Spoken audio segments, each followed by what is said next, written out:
use the sun to collect energy, and then they put the energy into lights and stuff.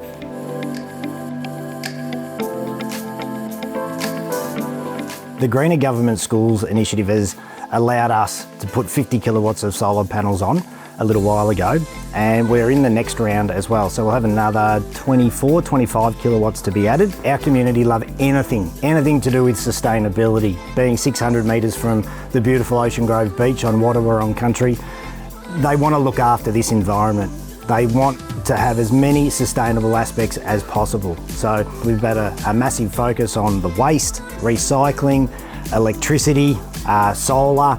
We are always working on reducing our waste at our schools, so we do composting, we have a thorough waste system in every space in the school to make sure we're recycling correctly.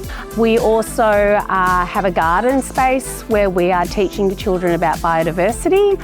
We're growing lemons, oranges, mandarins, apples, eggplants, strawberries, Potatoes. a lot of potatoes, tomatoes.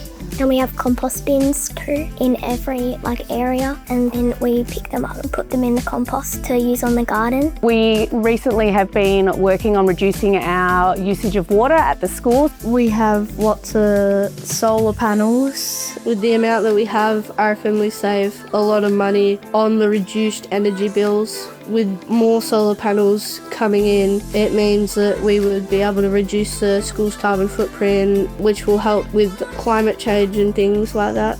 It's a great opportunity for the kids to learn about renewable energies, see it firsthand here, and then hopefully take it into their life. We're trying our best in all facets of sustainability, and this one's just icing on the cake.